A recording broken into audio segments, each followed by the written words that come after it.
Hello friends, మీరు చూస్తున్నారు Aarohi fax bus channel. ఇవాళ మన ఇంట్రెస్టింగ్ టాపిక్ వచ్చేసి గాల్లోంచి మంచినీటి చుక్క మాంసం ముక్క. ఎలా ఇది సాధ్యం ఇప్పుడు చూసేద్దాం. ఎక్కడో ఎడారి నడి మధ్యలో ఉన్నారు.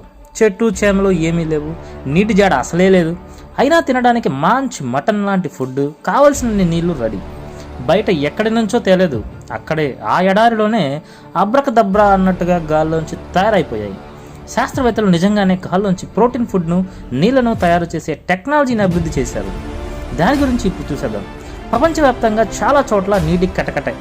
ఎడారుల్లో మాత్రమే కాదు, కొండలు, గుట్టలు వంటి చోట కూడా తాగునీటికి తీవ్ర ఇబ్బంది నెలకొని ఉంది. అలాంటి ప్రాంతాల్లో ఏమాత్రం ఖర్చు లేకుండా గాలి నుంచి నీటిని తీసే పరికరాన్ని స్విట్జర్లాండ్లోని ఈటీహెచ్ జ్యూరిక్ యూనివర్సిటీ శాస్త్రవేత్తలు అభివృద్ధి చేశారు.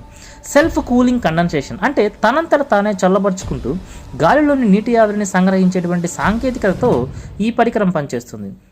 నిజానికి గాల్లోంచి నీటిని సంగ్రహించగల పరికరాలు ఇప్పటికే అందుబాటులో ఉన్నా వాటికి విద్యుత్ అవసరం, ఉత్పత్తి అయ్యేటువంటి నీళ్లు కూడా చాలా తక్కువ. కానీ తాము తయారు చేసినటువంటి పరికరానికి ఎలాంటి అదనపు ఖర్చు అవసరం లేదని, పైగా రోజులో 24 గంటలు నీటిని పొందవచ్చని ఈటీహెచ్ జ్యూరిక్ శాస్త్రవేత్తలు చెప్తున్నారు.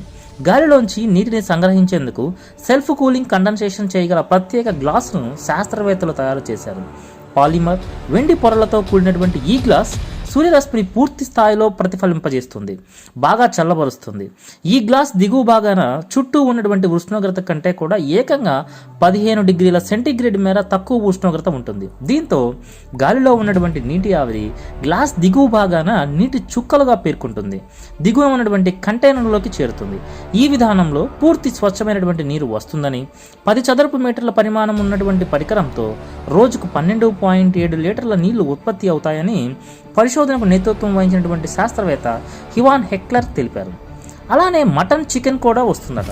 మటన్, చికెన్, ఫిష్ లాంటి ఏ మాంసం అయినా సరే జనం లొట్టలేస్తూ లాగిస్తూ ఉంటారు.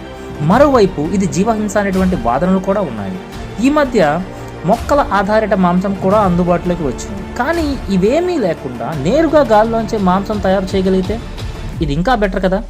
ఎయిర్ ప్రోటీన్ అనేటువంటి సంస్థ దీన్ని నిజం చేసింది. అమెరికా అంతరిక్ష పరిశోధనా సంస్థ నాసా సహా ప్రపంచవ్యాప్తంగా శాస్త్రవేత్తలు గాలిలోని వాయువులు, రసాయనాల నుంచి ప్రోటీన్లను ఉత్పత్తి చేయడంపై సుమారు 50 ఏళ్ల క్రిందటే ప్రయోగాలు మొదలుపెట్టారు.